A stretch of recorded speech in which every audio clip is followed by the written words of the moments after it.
You know that feeling, right? That little voice, maybe not so little, that says, if I just reach this financial goal, hit that magic number, then everything works out. Then I'll finally have peace, freedom, happiness.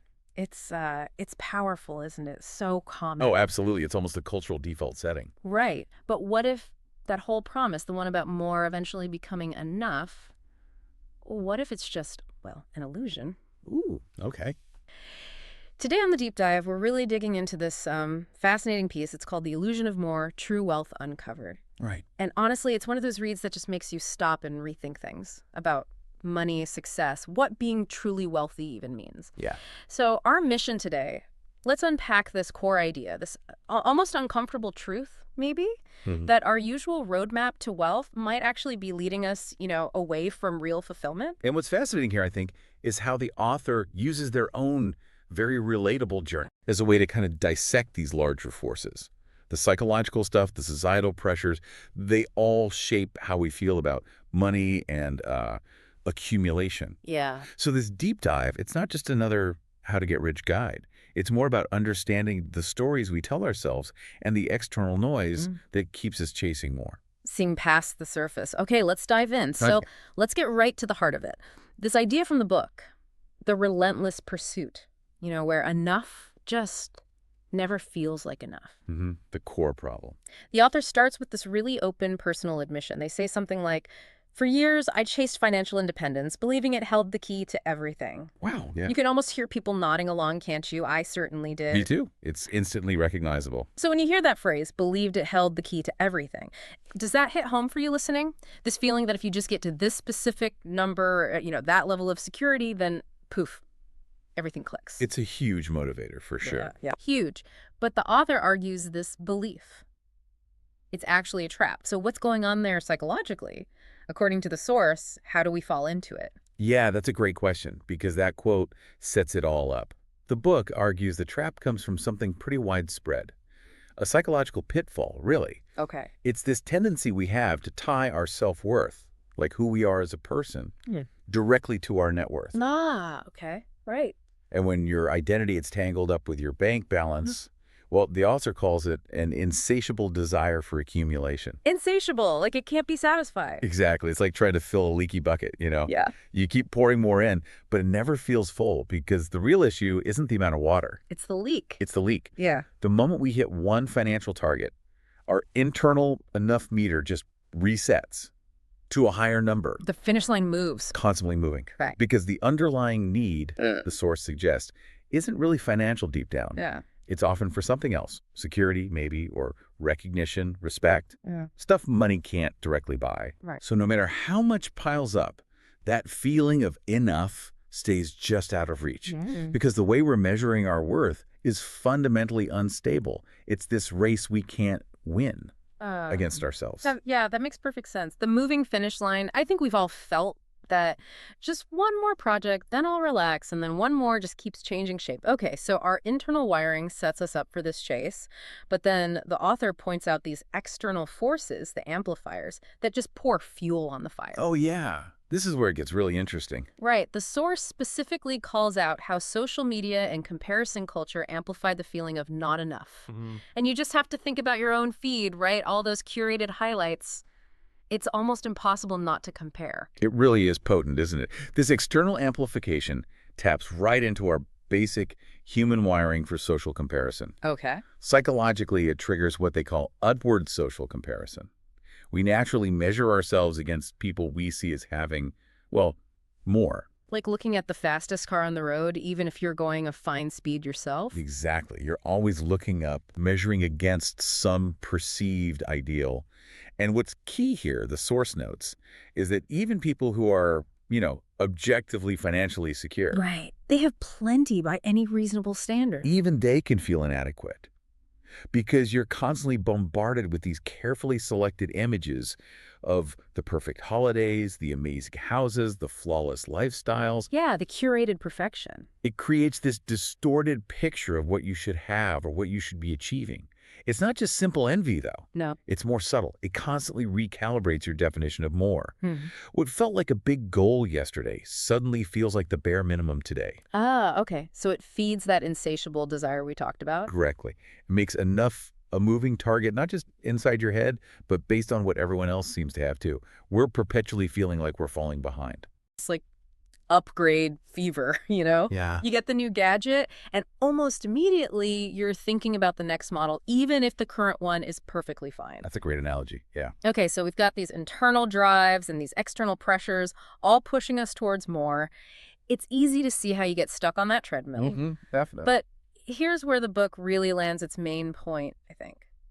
What the author calls the uncomfortable truth. True wealth isn't what we've been told. Right.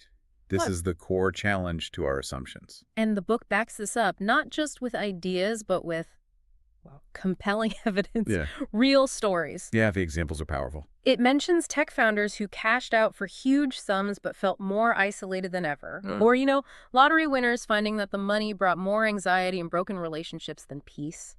It specifically points to data and real-world examples of individuals who achieved significant wealth but still reported feelings of emptiness or anxiety. Yep. Just picture it, right? Someone who, from the outside, looks like they have everything. The coastal mansion, the fancy cars, maybe the private plane. The whole package. Their portfolio could support generations, but inside, they're grappling with this deep sense of emptiness or this nagging anxiety, like something vital is missing. The source shows us people who made it by every standard we usually use, only to find the destination wasn't what they expected. The pot of gold was kind of hollow. It's dark, isn't it? It really makes you ask, if hitting the goal doesn't actually deliver the promised feeling, then what are we really doing? What's the point of the chase? In connecting that to the bigger picture, that data is incredibly significant. It forces us to ask, like you said, if achieving the very thing society paints as the ultimate success, massive wealth, doesn't guarantee happiness or peace, Right. then what exactly are we chasing? Right. This isn't just a few sad stories. The source implies it's a pattern, a disconnect between the cultural narrative about wealth and the actual human experience of it. A systemic issue. Yeah. And that's the uncomfortable truth. It makes us confront the possibility that our whole definition of wealth might be, well, flawed, fundamentally flawed, if it so often fails to lead to real fulfillment. It challenges the foundation of what we strive for. Makes you wonder if we're all climbing the wrong mountain sometimes. Precisely. Wow. Okay, Yeah. that's a profound challenge. And it fits with those stories of emptiness despite massive success. So if chasing more is often a dead end, emotionally speaking, what's the alternative? Right, where do we go from here? The source throws out this really provocative statement. It says, stopping the relentless pursuit of more might be the ultimate financial strategy. Whoa. Okay. And now let's be really clear for everyone listening. This doesn't necessarily mean earn less or give up ambition. That's not quite it. No, it's more nuanced than that. It's about a fundamental shift, right? In mindset, in priorities. So what does this actually mean for you? How do you even start to stop the pursuit when it feels so baked into everything? That really is the million-dollar question, isn't it? And no, the source isn't saying wealth is bad or that we shouldn't aim for financial security or career growth. Okay. It's more about redefining true wealth, moving beyond just accumulation, just the number in the account, as the main way we measure success or well-being. So breaking free from that illusion. Exactly. Breaking free from the illusion of more, that horizon that just keeps receding, and the exhausting, often unfulfilling cycle it creates. It's about starting to recognize that many of our desires might be, well, manufactured. Externally imposed, like from social media? Yeah, or maybe stemming from some inner insecurity rather than a genuine, authentic need. Okay. So the book encourages some critical thinking here. Like, what if enough isn't some fixed dollar amount out there, But something else. but maybe a dynamic state of mind, something you achieve by understanding your actual core values, separate from your net worth? Interesting. A state of mind. It suggests that maybe the ultimate financial strategy involves consciously choosing to prioritize things like contentment, purpose, connection over just endless acquisition. So shifting the questions we ask ourselves. Precisely. Instead of how much more do I need, Hmm. maybe ask, what actually gives my life meaning beyond the money? Or what level of financial security truly lets me pursue my passions without feeling compromised? Maybe even asking, am I already there? And maybe I didn't realize it. It could be. It shifts the focus from just getting more external stuff to cultivating more internal clarity and alignment. It's a fundamental reorientation toward what genuinely enriches your life. Okay, this deep dive into the illusion of more, true wealth uncovered.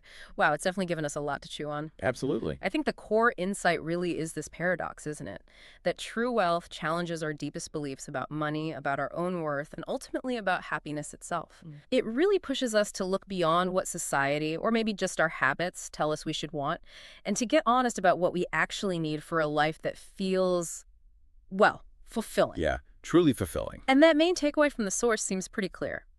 Making a conscious choice, deciding to step off that relentless treadmill of more, that could be a radically different kind of financial strategy. Right. Maybe a much more fulfilling one. One that prioritizes genuine abundance, whatever that means to you, over just accumulation, shifting the finish line from a number to a feeling. And maybe a final thought to leave people with. If the pursuit of more so often leads to this feeling of emptiness, Yeah. then perhaps true abundance isn't really found in what we manage to accumulate, but maybe what we choose to release. Release, like what? Releasing that need for constant comparison, maybe. Releasing the weight of external expectations. Releasing the belief that the next dollar, the next acquisition, finally holds the key. Wow. Releasing what holds us back. That's powerful. Something to think about. Definitely. An incredibly powerful thought to leave you with, and certainly gives us all something to ponder.